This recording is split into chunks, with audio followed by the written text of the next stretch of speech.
Bismillahirrahmanirrahim. Assalamualaikum warahmatullahi wabarakatuh. Perkenalkan, nama saya Neng Fitri dari Magister Administrasi Rumah Sakit Universitas Respati Indonesia. Di sini saya akan memberikan pemahaman mengenai bagaimana pola asuh yang baik berdampak terhadap pentingnya perkembangan anak. Baik, di sini apa hubungan antara pola asuh dengan pentingnya perkembangan anak? Itu adalah sangat penting, itu sangat signifikan. Dikarenakan bukan hanya penting, yaitu berpengaruh terhadap perkembangan fisik, kognitif, dan juga untuk melangsungkan aktivitas sehari-hari kepada anak. Di sini saya akan menjelaskan bagaimana pola asuh orang tua dan macam-macam pola asuh yang diterapkan orang tua terhadap dampaknya kepada anak. Yang pertama itu ada pola asuh yang dinamakan dengan otoriter.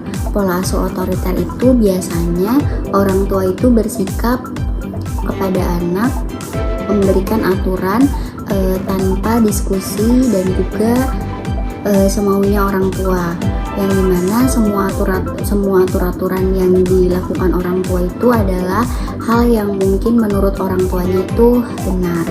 Nah, untuk dampak kepada anak itu adalah anaknya itu menjadi kurang terbuka terhadap orang tua, lalu juga kurang percaya diri dan juga dapat menghambat prestasi anak di pendidikannya itu tersebut.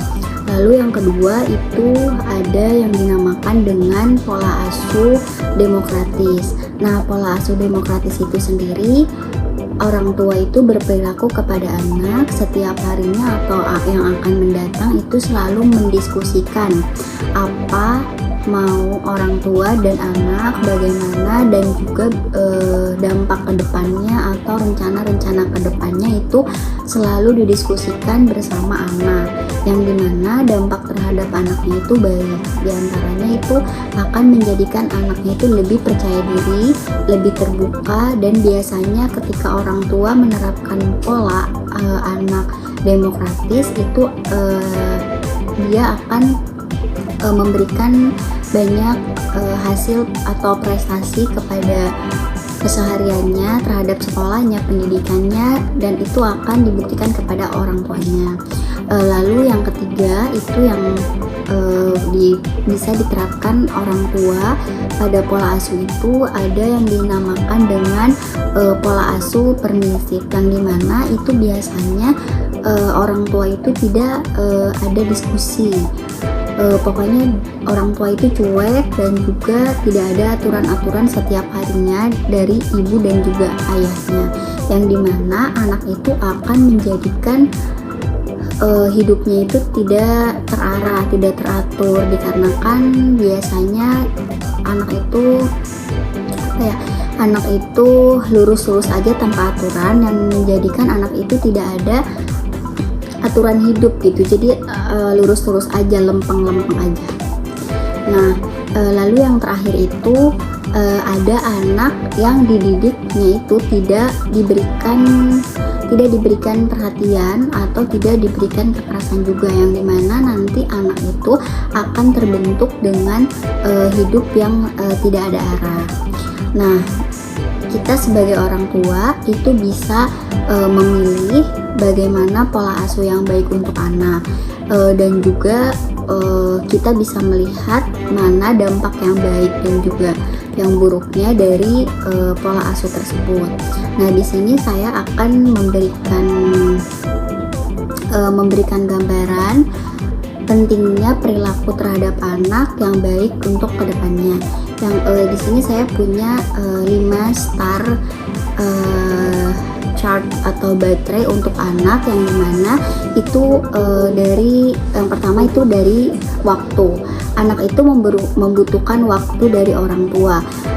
Yang pertama contoh dari segi waktu, ada waktu quality time bersama anak, seperti kita mengantarkan sekolah ke anak, lalu kita memberikan waktu untuk bermain keluar rumah bersama anak, dan itu bisa dilakukan orang tua secara rutin kepada anak, untuk anak itu merasa orang tua itu selalu ada untuk mereka. Lalu yang kedua itu ada yang namanya memberikan sebuah hadiah ketika anak itu mendapatkan hal yang diinginkan oleh anak tersebut, seperti mendapatkan prestasi di sekolah. Mungkin kita sebagai orang tua itu patut atau harus dilakukan kepada anak untuk bagaimana anak itu menjadi senang atau happy dengan pencapaiannya itu, dikarenakan memberikan sebuah hadiah kepada orang terdekat itu sangat berpengaruh. Supaya apa? Supaya anak itu merasa dipedulikan orang tua, diperhatikan oleh orang tua, dan juga merasa dirinya berharga untuk orang tua. Lalu yang ketiga itu ada namanya seperti sentuhan kepada anak, atau yang dinamakan dengan fisik tertentu yang boleh kita pegang sebagai orang tua, atau lawan jenis untuk kedepannya. Contohnya ketika anak masih di bawah umur seperti kurang dari 2 tahun, nah kita bisa melakukan pembelajaran tersebut, seperti lagi mandi, apa yang boleh disentuh dan apa yang tidak boleh disentuh oleh lawan jenis. Kita harus menjelaskan kepada anak. Contohnya saya izin untuk memakaikan celana ya dek, ya nah, seperti itu. Jadi nanti anak itu akan menjaga dirinya dengan sebaik-baiknya. Apa yang boleh dipegang dan apa yang tidak boleh dipegang itu sangat penting diterapkan untuk pola asuh orang tua terhadap perkembangan anak dari mulai kecil nanti, supaya kedepannya ketika anak sudah dewasa itu tidak akan tubuhnya itu tidak akan merasa boleh dipergunakan dengan tidak baik kayak gitu. Jadi ada penjagaan pada dirinya sendiri. Nah, lalu yang keempat itu kita bisa apresiasi anak dari mulai bahasa yang baik. Contohnya ketika anak itu melakukan kesalahan. Nah, ketika anak mau memanjat pohon atau gak mau kayak main yang mungkin membahayakan, kita jangan pernah menyampaikan ke anak pasti nanti jatuh. Nah, jangan tiba-tiba kayak memarahi anak dengan bahasa yang tinggi ataupun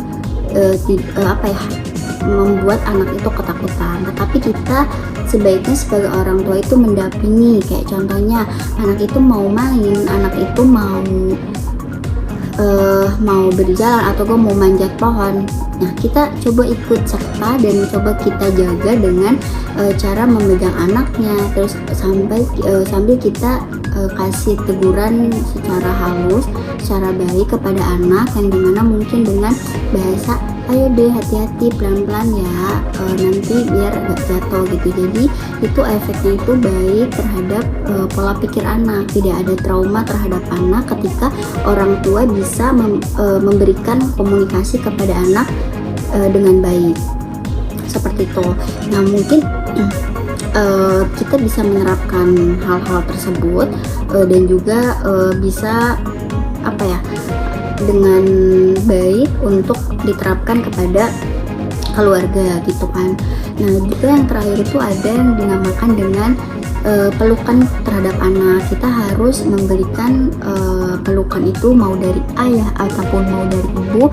Itu adalah hal yang penting kita terapkan kepada anak. Dikarenakan sentuhan dari orang tua terhadap anak itu sangat berpengaruh seperti itu. Nah, mungkin itu dari saya yang mungkin dapat menggambarkan bagaimana caranya pola asuh terhadap anak, atau bagaimana hal-hal yang baik bisa kita lakukan terhadap anak yang mungkin nanti bisa diterapkan oleh bapak atau ibu ketika sudah memiliki buah hati. Nah, di sini sangat penting diterapkan Dan juga saya sebelum mengakhiri di sini terdapat pantun yang dimana pantunnya itu ke pasar membeli kain sutra, kain dipakai saat lebaran. Pola asuh penuh cinta akan tumbuh dengan penuh kebaikan. Baik, terima kasih. Sekian dari saya. Semoga bermanfaat. Kurang lebihnya mohon maaf. Terima kasih. Wassalamualaikum warahmatullahi wabarakatuh.